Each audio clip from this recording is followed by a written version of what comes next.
Hello everyone, আপনারা সবাই কেমন আছেন? আমাদের চ্যানেল ওয়ান্ডারিং অ্যান্ড ক্যাপচারিংয়ে আপনাদের সবাইকে স্বাগত জানাই। আবার আমরা নিয়ে চলে এসেছি ইজিপ্ট সিরিজের নতুন একটি পর্ব। আজ আমাদের ইজিপ্টের দ্বিতীয় দিনে আমরা কি করলাম তাই আপনাদের সাথে শেয়ার করব। প্রথমেই থাকবে পিরামিড দর্শন, সেই অভিজ্ঞতাই আপনাদের সামনে তুলে ধরব।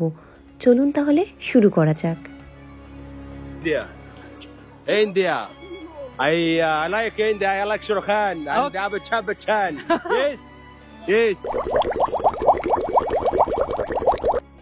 Good morning from Cairo. আজ 22nd ডিসেম্বর আমরা বেরিয়ে পড়লাম আমাদের এয়ারবিএনবি থেকে। আজ আমাদের সারাদিনের ট্রিপ হবে গিজার পিরামিড দর্শন এবং ইজিপশিয়ান মিউজিয়াম, যেখানে কিনা সবথেকে বেশি পরিমাণে এই ইজিপশিয়ান সিভিলাইজেশনের জিনিসপত্র রাখা হয়েছে। তুতানখামেনের সোনার যে মুখোশটা, যেটা মমির সঙ্গে পাওয়া গিয়েছিল, সেটা রাখা রয়েছে এবং আরও আমাদের ইতিহাস বইয়ের বহু কিছু, যেগুলো ছবি আমাদের ইতিহাস বইয়ে থাকতো, সেগুলো আমরা সচক্ষে দেখতে চলেছি। প্রধান আকর্ষণ পিরামিড দর্শন। সেই পিরামিড দর্শনের দিকে চলেছি। আমরা গিজাতে রয়েছি। দেখুন, এখানে কিন্তু গাধার গাড়ি করে এই জিনিসপত্র নিয়ে যাওয়া হয়। এই যে আমার পিছনে গাধার গাড়ি করে এরা কিন্তু মালপত্র নিয়ে যায়। এনিওয়েজ, আমরা আজ চলেছি গিজার পিরামিডের দিকে। গিজা এখান থেকে একদমই কাছে, পিরামিডের জায়গাটা। আমরা সেখানেই চলেছি, আমাদের গাড়ি নিতে এসছে। আমরা সমস্তটাই ঘুরে দেখব আর শেয়ার করব আপনাদের সাথে। আর অনেক কিছু রহস্য, যেগুলো মনে দানা বেঁধে রয়েছে, সেগুলোর উত্তর খোঁজার চেষ্টা করব। পিরামিড দর্শনের আগে আপনাদের দেখিয়ে দিই সকালবেলা আমাদের এয়ারবিএনবিতে কি ব্রেকফাস্ট দেওয়া হলো। আমাদের এয়ারবিএনবিতে কিন্তু ব্রেকফাস্ট ইনক্লুডেড, তাই আজকে একটা প্রপার ইজিপশিয়ান ব্রেকফাস্ট আমরা পাচ্ছি। প্রথমেই দিয়েছে দেখুন বেগুন ভাজা, ইজিপশিয়ান ব্রেড, ফালাফল, সবজির চপ, ভেজিটেবল চপ যাকে বলে, ডিম সেদ্ধ, একটু হামুস, আলু ভাজা, এটা কি নাম আমি জানি না, আর ওটা ভর্তা। এই পুরোটা আজকে আমাদের সকালের ব্রেকফাস্ট, যেটা আমাদের হোসনিজি আমাদের ডাইনিং টেবিলেই দিয়ে গেলেন। ড্রাইভার দাদা আর দিদি দুজনই রয়েছে। ওনারাও রয়েছে আমাদের সাথে। চলুন যাওয়া যাক গিজার পিরামিডের দিকে।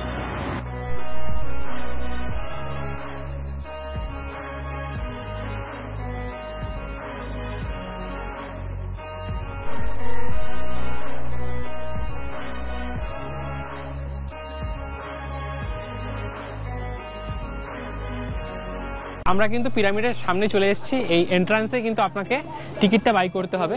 দু রকম টিকিট হয়। একটা টিকিট হচ্ছে এই এরিয়াতে ঢোকার জন্য, এই ভিতরে এরিয়াতে ঢোকার জন্য। আর এক রকম টিকিট হয় হচ্ছে আপনি যদি পিরামিডের ভিতরে ঢুকতে চান। এরিয়াতে ঢোকার টিকিট কিন্তু 400 ইজিপশিয়ান পাউন্ড পার পারসন। আর পিরামিডের ভিতরে ঢোকার জন্য দু রকম টিকিট রয়েছে। আপনারা জানেন এখানে 3টে বড় পিরামিড রয়েছে, খুফু, খাফরে এবং ম্যানকাউরে। খুফুর ভিতরে ঢোকার জন্য রয়েছে 900 per person, 900 Egyptian pound per person করে টিকিট। আর ম্যানকাউরের ভিতরে ঢোকার জন্য আছে 280 ইজিপশিয়ান পাউন্ড পার পারসন। আর খাফরের পিরামিড আপাতত বন্ধ, ওটার জন্য আলাদা করে টিকিট কাটার কোনো বিষয় নেই। আমরা খুফুর পিরামিডের টিকিট কাটলাম। এরকম টিকিটগুলোকে আমরা দুটো টিকিট বাই করেছি। আমি আর পিয়ালি ভেতরে এন্টার করব। মায়ের পায়ে ব্যথা, মা পারবে না। এই দেখুন, এখানে আমরা টিকিট সিলেক্ট করে ফেলেছি। আর এখানেই রয়েছে ক্রেডিট কার্ড। এই ক্রেডিট কার্ড দিয়ে এখানে জাস্ট ক্রেডিটটা পাঞ্চ করে আমরা কিন্তু টিকিটটা কেটে নিতে পারবো।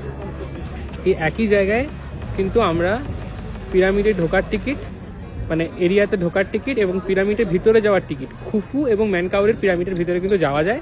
তার জন্য আলাদা টিকিট বাই করতে হয়। আমরা প্রথমে পুরো এরিয়ার টিকিট, মানে এরিয়াতে এন্টার করার টিকিটটা কাটছি 400 Egyptian pound per person.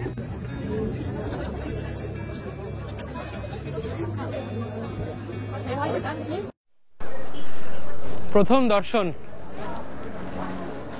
Gate দিয়ে ঢুকে এটাই প্রথম দৃশ্য চোখে পড়ল।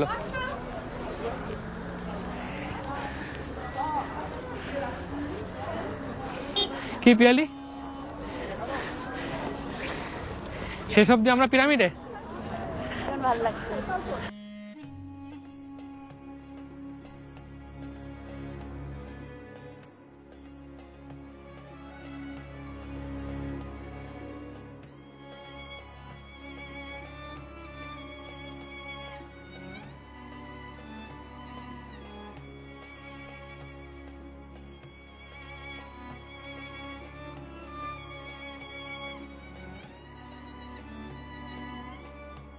অদ্ভুত ফিলিং হচ্ছে, জাস্ট অদ্ভুত ফিলিং। মানে এতদিন ধরে স্বপ্ন দেখা আর সেই স্বপ্নকে সত্যি হতে দেখা, যে একবার এই পিরামিডের সামনে আসব। আজ আমার সামনে মানব সভ্যতার সবথেকে বড় নিদর্শন, যা এত মডার্ন জামানাতেও কিন্তু আর একবার বানানো সম্ভব নয়।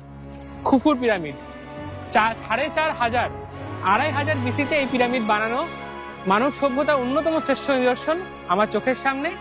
কি বলবো, জাস্ট মানে অবাক লাগছে। আমার শব্দ হারিয়ে যাচ্ছে, আর কিছু বলার নেই এরপরে, আমি জাস্ট দেখেই যাচ্ছি।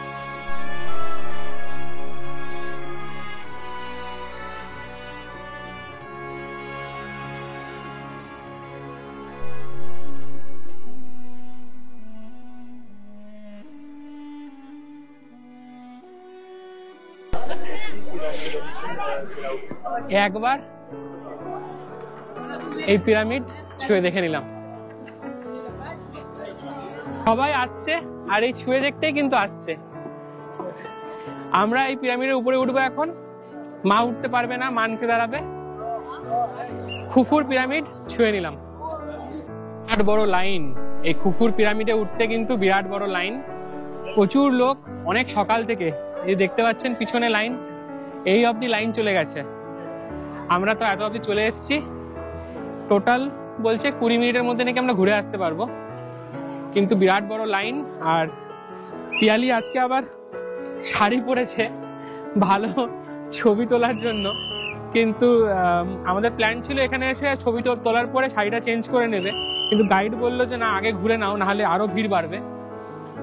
তাই পিয়ালি আর শাড়ি মানে চেঞ্জ করারও সুযোগ পাচ্ছে না, এবং ও খুব ভয়ে ভয়ে রয়েছে এই শাড়ি পরে পিরামিডের উপরে ওঠার জন্য। নতুন একটা এক্সপেরিয়েন্স করতে পারি কিনা শাড়ি পরে চেষ্টা করব, বাট ভয় লাগছে একটু। হ্যাঁ, রীতিমতো একটা অন্যরকম এক্সপিরিয়েন্স হতে চলেছে। লাইফের one of the best moment. ঢুকতে চলেছি খুফুর পিরামিডের ভিতরে। কত ছবি আর কত ভিডিও, ন্যাশনাল জিওগ্রাফিকে কত এপিসোড দেখে দেখে শেষ নেই। There's no video inside the pyramid, it's only picture. ওকে, ভিতরে ভিডিও অ্যালাউ করছে না, শুধু ছবি অ্যালাউ করছে। আর মোবাইলে আমাদেরকে ভিডিও করতে হবে লুকিয়ে লুকিয়ে। প্লিজ অফ করে দেবেন।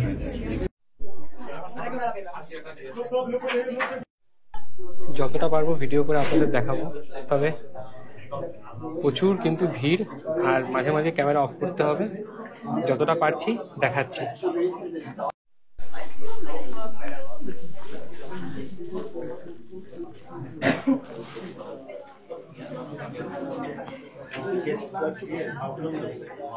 ভাবা যায় আগে কোনো মজদুর এই পাথর এখানে রেখেছিল, জাস্ট একটার পর একটা রেখে গেছিল। বাইরে বেরিয়ে বলছি কি করে পিরামিডের এই স্ট্রাকচারগুলোকে একভাবে দাঁড় করিয়ে রাখা হয়েছে।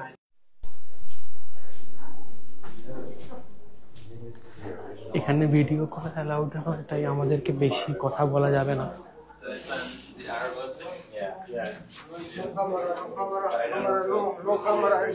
Okay.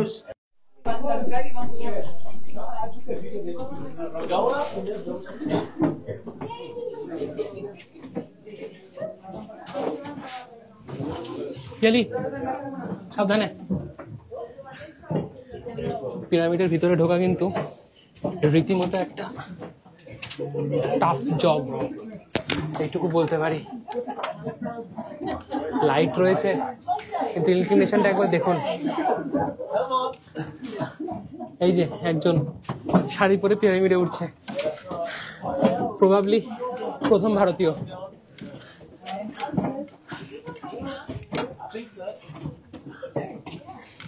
তার মধ্যে ভিডিও বানাচ্ছি। কি যে চাপে আমরা যাচ্ছি আমরাই জানি। কোনো সিঁড়ি নেই, এরকম ধাপ জাস্ট গ্রিপ করা আছে যাতে করে আপনারা উঠতে পারেন।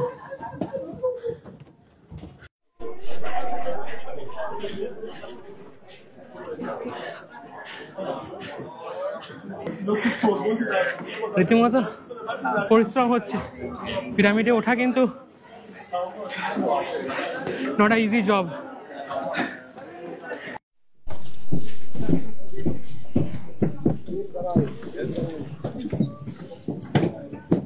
The way back is even harder.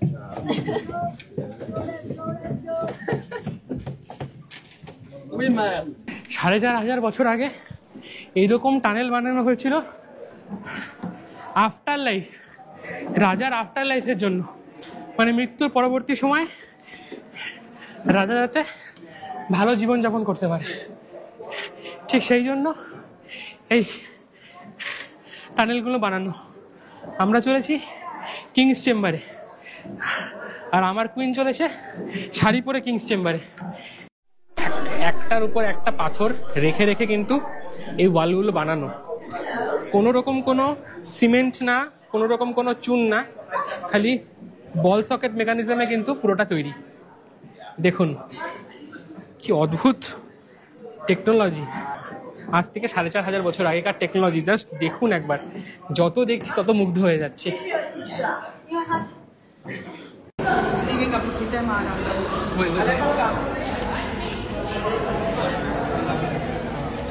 এগিয়ে চলো, এগিয়ে চলো। আমরা পৌঁছে গেলাম কিংস চেম্বারে, যেখানে রয়েছে সম্রাট খুফুর সার্কোফেগাসটি।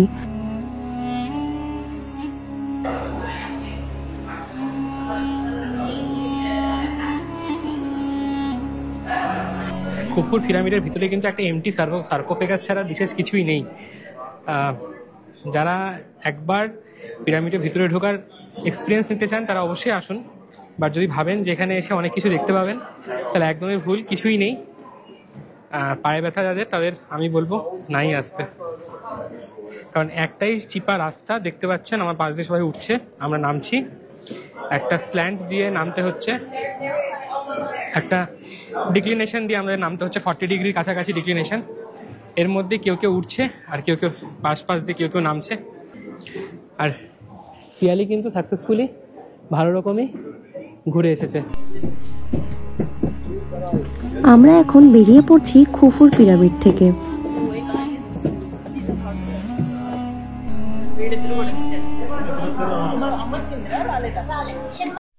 সুনীল গঙ্গোপাধ্যায়ের মিশর রহস্যে সন্তু কাকাবাবু সিরিজের সেই গল্পে আমরা দেখেছিলাম যে মমি উধাও হয়ে যেত, আর সেই মমি লুকিয়ে রাখা হতো বেসিক্যালি পিরামিডের ভিতরেই কোনো একটা চেম্বারে।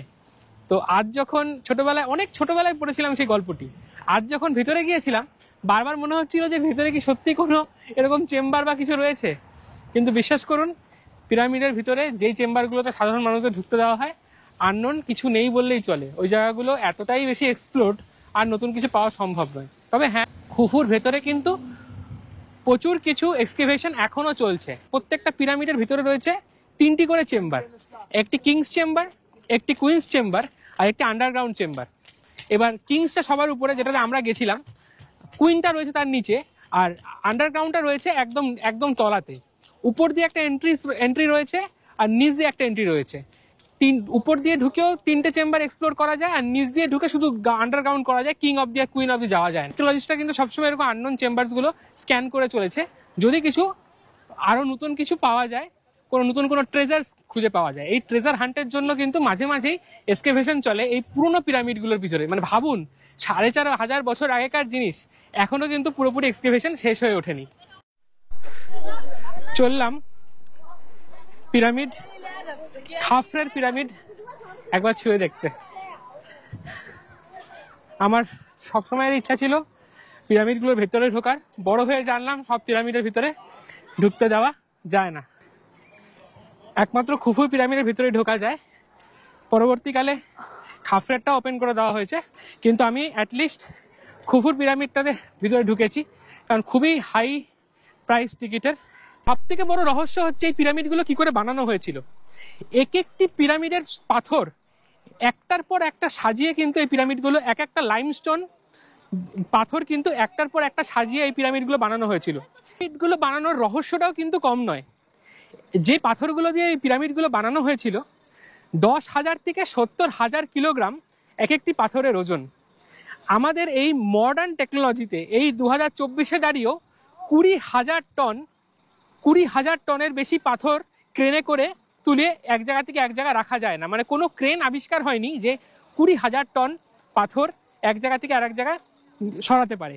কিন্তু ভাবুন, আজ থেকে 4,500 বছর আগে কি করে 137 মিটার এই খাফরের পিরামিড বা 147 মিটার উঁচু এই খুফুর পিরামিডে পাথরগুলোকে উপরে রাখা হয়েছিল। বিভিন্ন রকম থিওরি রয়েছে, কেউ বলে এলিয়েন বানিয়েছে, কেউ বিশ্বাস করে, কেউ বিশ্বাস করে না, আপনি যেরকম মনে করবেন। আবার কেউ বলে যে স্ল্যান্ড বানিয়ে বানিয়ে নাকি পাথরগুলোকে উপর অব্দি উঠানো হয়েছিল, তেল ঢেলে দেওয়া হতো, সেই তেলের উপর দিয়ে নাকি পাথরগুলোকে স্লাইড করানো হতো। আজও কিন্তু হিস্টোরিয়ানরা এই সমস্ত রহস্যের প্রশ্ন উত্তর খুঁজে চলেছেন। এখনো এক্সকেভেশন চলছে, এখনো প্রচুর। ন্যাটজিতে আমি দেখছিলাম গত বছর একটা সিরিজ হয়েছিল এই ইজিপ্টের রহস্য নিয়ে। এখনো বহু জায়গা এই মরুভূমির ভিতরে, এই পিরামিডগুলোর কাছাকাছি বা সাকারার কাছাকাছি বিভিন্ন জায়গায় খনন কার্য চলে নতুন কোনো রহস্য খোঁজার উদ্দেশ্যে। আমরা দাঁড়িয়ে আছি এখন খাফরের পিরামিডের সামনে। ওল্ড ডাইনাস্টির 4th কিংডমে এই পিরামিডগুলো কিন্তু তৈরি হয়েছিল। সম্রাট খুফুর ছেলে খাফরে এই পিরামিডটা কিন্তু বানিয়েছিলেন। এই পিরামিডটা বানাতেও প্রায় 10 বছরের অধিক সময় লেগেছিল। জীবনের আর একটা স্বপ্ন, খাফরের পিরামিড ছুঁয়ে দেখব। ওয়ান্ডারিং এন্ড ক্যাপচারিং আপনাদের সাথে ছুঁয়ে দেখছি, চলুন। এই ছুঁয়ে নিলাম, স্বপ্ন পূরণ হলো।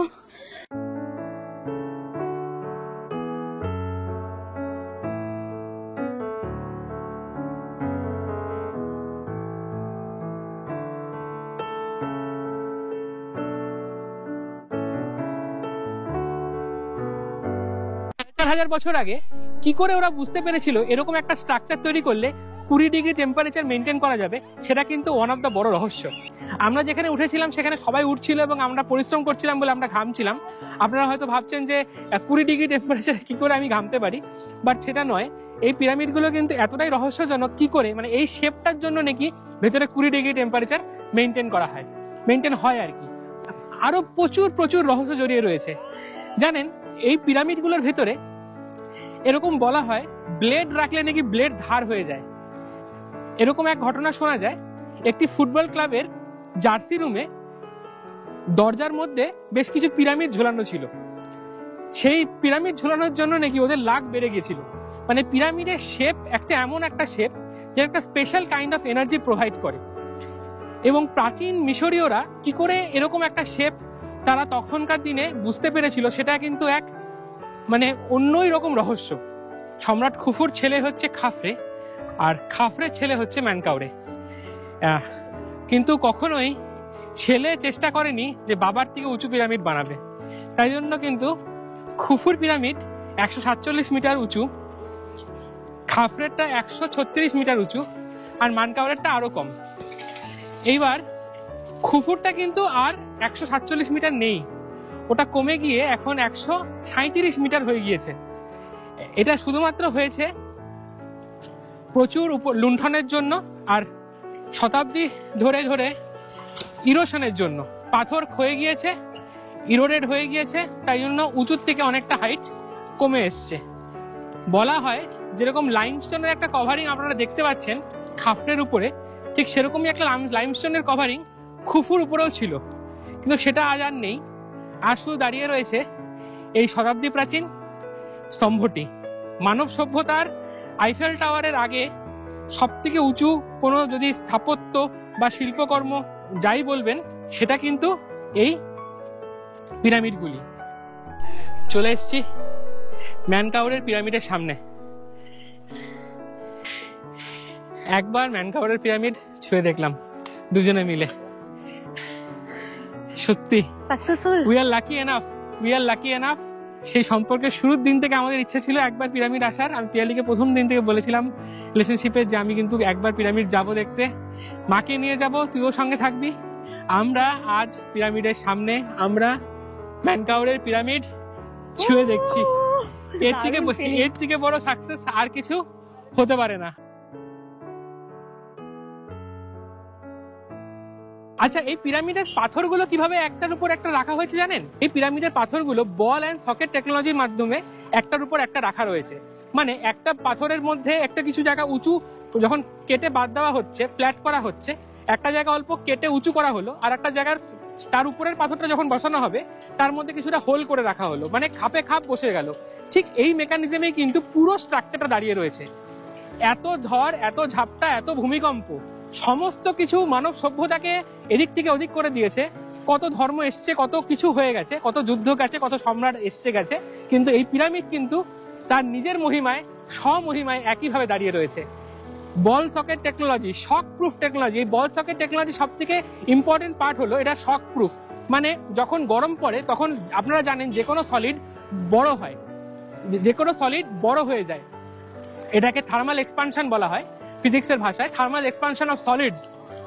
এবার এই পাথরগুলো থার্মাল এক্সপানশন হয়, কিন্তু সেই থার্মাল এক্সপানশন গুলোর জন্য পিরামিডের শেপে কোনো এফেক্ট পড়ে না। শুধুমাত্র বল এন্ড সকেট টেকনোলজি দিয়ে করলেই শকপ্রুফ ভাবে যে কোনো স্ট্রাকচার বিল্ড করা সম্ভব। এই পিরামিডগুলো ঠিক সেইভাবেই কিন্তু তৈরি। পিরামিড চত্বরের ভিতরেই কিন্তু ওয়াশরুমও রয়েছে। অনেক বয়স্ক লোকেরাও আসেন, যেমন আমার মা ডায়াবেটিক, তো ওনার মাঝে মাঝে ওয়াশরুম যেতে হয়। কথা মাথায় রেখে রেস্টরুম বা ওয়াশরুমও কিন্তু রয়েছে। সঙ্গে রয়েছে কিছু ক্যাফে আর কিছু শপিং করার জায়গা যেমন থাকে আর কি। চলে আসলাম স্ফিংসের সামনে। একদম আমরা পিরামিড চত্বর থেকে বেরোনোর মুখেই কিন্তু স্ফিংস। এই স্ফিংস কিন্তু 1900 শতাব্দীতে কিন্তু প্রথমবার ডিসকভার করা হয়েছিল। এই স্ফিংসের দেখুন শরীরটা সিংহের আর মুখটা মানুষের। এটা কেন বানানো হয়েছিল সেটাও এক রহস্য। কেউ কেউ বলে, কিছু কিছু হিস্টোরিয়ানদের মতে সম্রাট খাফরের সময় এটা বানানো হয়েছিল এবং খাফরে মনে করেছিল যে এরকম একটা স্ট্যাচু যার শরীরটা পুরোপুরি সিংহের, মানে দেহ থাকবে সিংহের মতো শক্তিশালী আর মাথা থাকবে মানুষের মতো বুদ্ধিমান, সেই অনুপ্রেরণায় এই স্ফিংস তৈরি। এবং যখন এই খনন কার্য চলছিল, এই স্ফিংসের তলাতেও দুটো চেম্বার খুঁজে পাওয়া যায়। সেই চেম্বারগুলো কেন বানানো হয়েছিল, এটা তো পিরামিডও নয়, কেন বানানো হয়েছিল সেটাও কিন্তু আজও প্রশ্ন। সেই প্রশ্নের জবাবও কিন্তু মানুষ এখনো খুঁজে পায়নি। মানে ইজিপ্ট মানেই চারিদিকে রহস্য এবং রহস্য।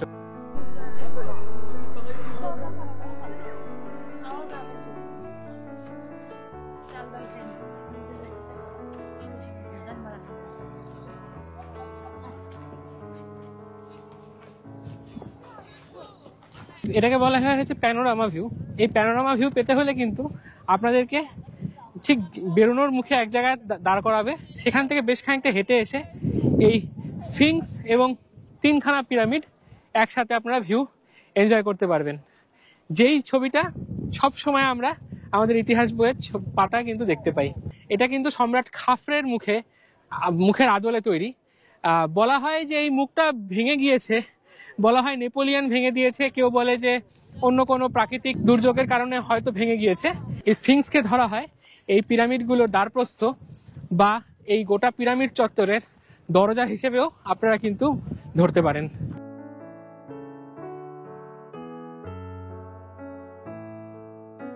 একদম পৃথিবীর প্রায় প্রাণকেন্দ্রে বা একদম পৃথিবীর সেন্টারে বলা যায় এই 3টে পিরামিড বানানো হয়েছিল। এই পৃথিবীর প্রাণকেন্দ্রটা, এই সেন্টারটাকে মানে ওরা কি করে বুঝেছিল তখন যে এটাই পৃথিবীর সেন্টার বা পৃথিবীর মিডল পয়েন্ট, যেখানে এই পিরামিডগুলো বিল্ড করবে, সেটাও কিন্তু জানা যায় না, সেটাও কিন্তু কম রহস্যের বিষয় নয়। এত কিছু কন্ট্রোভার্সি, এত কিছু রহস্য, এত কিছু কোয়েশ্চেন, তার উত্তর এই মডার্ন জামানাতেও কিন্তু খুঁজে পাই না। এটাই পিরামিড, এটাই ইজিপ্ট। আর একটা থিওরি শুনলে আরো অবাক হয়ে যাবেন। ওরিয়েন্ট কোরিলেশন থিওরি বলে একটি থিওরি রয়েছে। বলা হয় আকাশের 3টি তারা, ওরিয়েন্ট স্টার কালেকশনের 3টি তারার সাথে নাকি এই 3টি পিরামিডের অ্যালাইনমেন্ট রয়েছে, এক্সাক্ট অ্যালাইনমেন্ট। মানে 3টি পিরামিডের সঙ্গে মহাকাশের 3টি তারার একদম এক্সাক্ট অ্যালাইনমেন্ট রয়েছে। ভাবলে অবাক লাগে এই ওরিয়েন্টেশন গুলো কি করে তখনকার মানুষ ক্যালকুলেট করতে পেরেছিল। আজ থেকে 4500 বছর আগে কি এমন টেকনোলজি ছিল যে উপরের মহাকাশের এই তারাগুলোর সাথে পিরামিডের টপের যে একদম এক্সাক্ট ক্যালকুলেশন করে ওরা পিরামিড বানাতে পেরেছিল।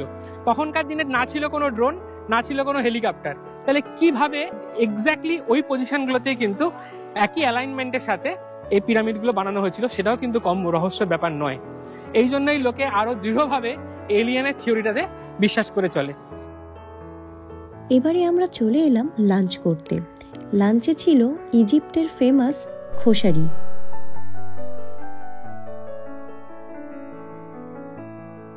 আবু তাওরের নামে রেস্টুরেন্ট, এটা তার ছবি। সেরকম ঠেলাগাড়ি করে নাকি ব্যবসা শুরু করেছিল, আজকে তার এত বড় রেস্তোরাঁ। আমরা চলে এসেছি এখন আবু তাওরিতে। আজ আমরা খেয়ে দেখবো Egyptian one of the famous food koshari. Koshari হচ্ছে ঠিক ওই চাল আলাদা করে সিদ্ধ করে একসাথে মিশিয়ে একটা খিচুড়ির মতো মিশ্রণ। এটা কিন্তু শহরের সবচেয়ে প্রাচীনতম এবং শ্রেষ্ঠতম দোকান, মানে বেস্ট। আমাদের কলকাতার আরসালানের মতো এই দোকানের ক্রেজ রয়েছে। এই টমেটো চাটনি, পেঁয়াজ ভাজা আর মটর সেদ্ধ সাথে লেবু, এই জিনিসগুলো দিয়েই খোসারির সাথে মিশিয়ে খেতে হবে। এখনো খোসারি আমাদের কাছে এসে পৌঁছয়নি। এই হলো আমাদের ফাইনাল খোসারি, এগুলোর সাথে মেশাবো, মিশিয়ে এটার মধ্যে দিয়ে খেতে হবে। Hello guys, welcome for Babatari. First time here, don't touch anything. Can I help you? This tomato sauce normal, not vinegar with garlic. Spicy, just a little spicy. Okay. Okay. And the lemon fresh. All the mix here. Okay Wow, yummy, yummy. Crispy onions okay and chickpeas. Okay Enjoy. Okay. Thank you. Basically খিচুড়ির উপরে লেবু, এই পেঁয়াজ ভাজা, সেদ্ধ ছোলা, টমেটোর চাটনি আর একটু ভিনিগার সস দিয়ে মিশিয়ে আমাদের এটা হচ্ছে খেতে হবে। এটাই কিন্তু one of the famous dish of Egypt. Koshari খেয়ে বলছি কেমন লাগছে।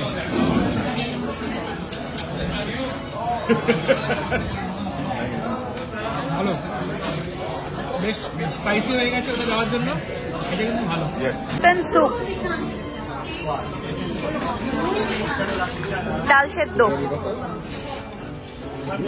ইজিপশিয়ানরা কিন্তু মূলত মাংস ওদের মিলে রাখতে পছন্দ করে, কিন্তু বেশ কিছু ভেজিটেরিয়ান ডিশও কিন্তু ওদের ভীষণ ফেমাস।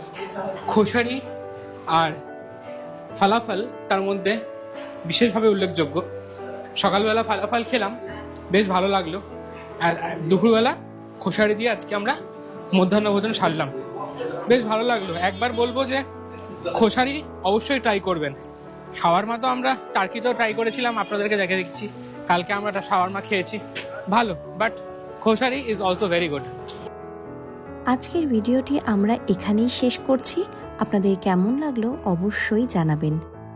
দ্বিতীয় দিনের অভিজ্ঞতা আমরা পুরোটা একটি ভিডিওতে কমপ্লিট করতে পারলাম না, কারণ অনেক বড় হয়ে যাচ্ছিল।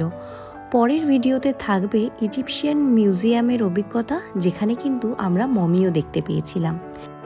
সব অভিজ্ঞতা শেয়ার করব পরের ভিডিওতে। সবাই খুব ভালো থাকবেন, সুস্থ থাকবেন এবং মন খুলে ঘুরবেন। দেখা হচ্ছে পরের পর্বে।